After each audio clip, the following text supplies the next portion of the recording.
Hi, I'm Nina Ginsberg, President of the National Association of Criminal Defense Lawyers. I'm also a practicing criminal defense lawyer and have been for almost 40 years.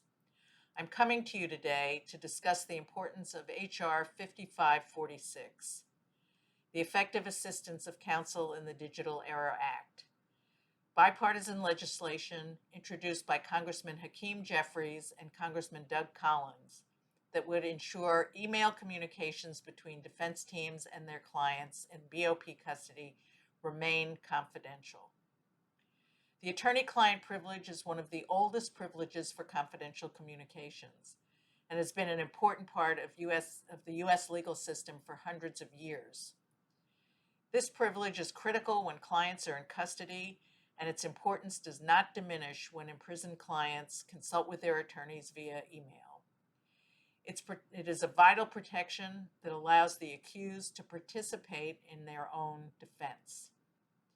Attorney-client privilege is the client's right to refuse to disclose and prevent any other person from disclosing confidential communications between the client and the attorney.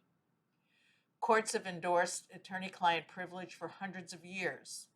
In 1888, the U.S. Supreme Court said attorney-client privilege is founded upon necessity of the aid of persons having knowledge of the law and skilled in its practice. In the court's view, effective legal assistance can only be safely and readily availed of when free from the consequences or the apprehension of disclosure. 100 years later, the Supreme Court reaffirmed privilege when it wrote that attorney-client privilege promotes the public interest in the observance of law and the administration of justice by ensuring that attorneys can communicate freely with their clients. Courts are still citing this language in 2019, demonstrating that the attorney-client privilege is a core tenet of a fair criminal justice system. Privilege is rooted in history, and it remains essential today.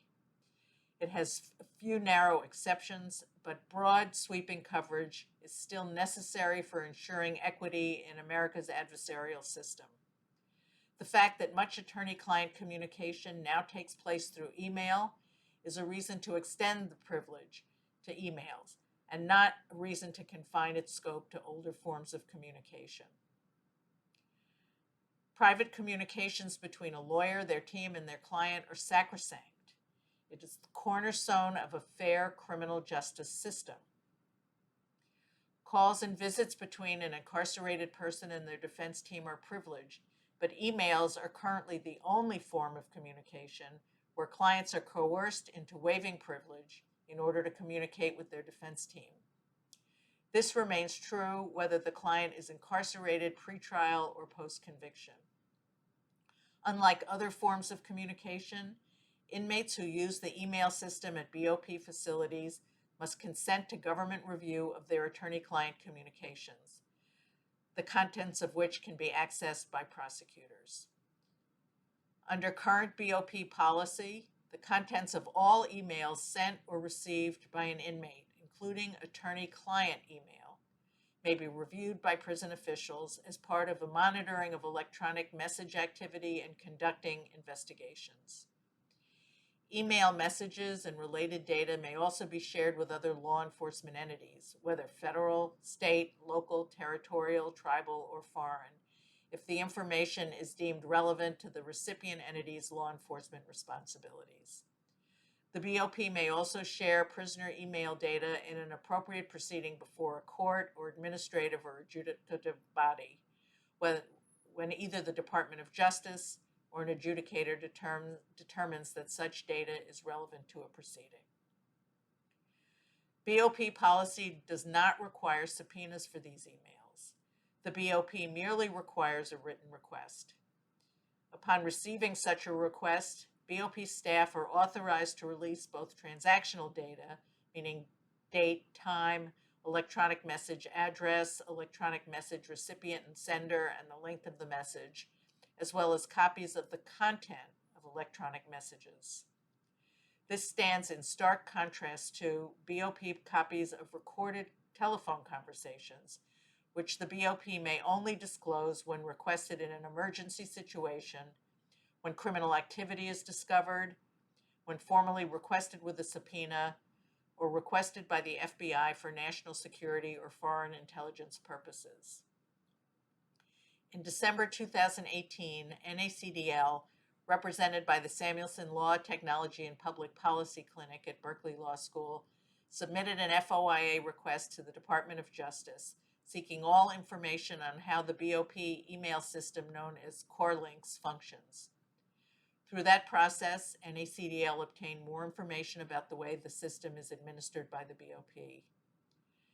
As of June 20th, 2017, a new feature was added to Core Links that allows the BOP to filter out specific emails when conducting a search of an inmate's email activity. The filtering feature allows BOP staff to produce emails for law enforcement while excluding specific email addresses from the requested search, including the email accounts that belong to attorneys. The BOP will filter out emails, but only upon explicit request from requesting law enforcement officials. Thus, the filtering capabilities use is entirely dependent on individual law enforcement officials exercising discretion in their requests. The BOP also states that it is not responsible for verifying that the email addresses provided to be filtered out are correct, leaving that responsibility to the requesting law enforcement official. Further, the BOP has indicated that the requesting law enforcement official is also responsible for verifying that all attorney-client privileged emails have been excluded from the production. This filtering system is not a robust structural solution, and there is no auditing system in place to monitor its compliance. Furthermore, the system invites inconsistencies in practices across different districts. The filtering system does not adequately protect attorney-client privilege. The BOP and other government agencies can still review the emails between inmates and their lawyers and may cause more harm if the attorneys and inmates are misled to believe that their emails will not be produced to law enforcement authorities. In 2020, email is the most convenient form of communication between defense counsel and their clients. Calls can be difficult to schedule, and out-of-town visits to jails or prisons can be costly and very time-consuming.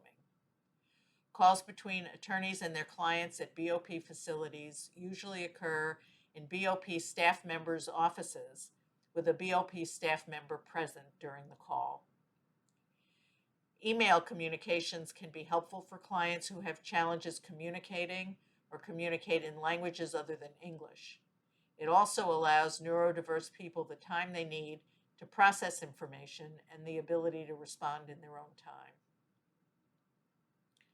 Most recently, social distancing protocols put into place to combat the COVID-19 pandemic have caused jails and prisons to suspend all in-person visits, making it more difficult for incarcerated people to access slots for unmonitored phone calls with their attorneys.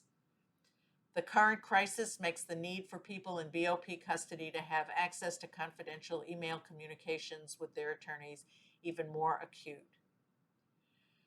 For these reasons, NACDL is urging Congress to pass H.R. 5546, the Effective Assistance of Counsel in the Digital Era Act, bipartisan legislation introduced by Congressman Hakeem Jeffries and Congressman Doug Collins.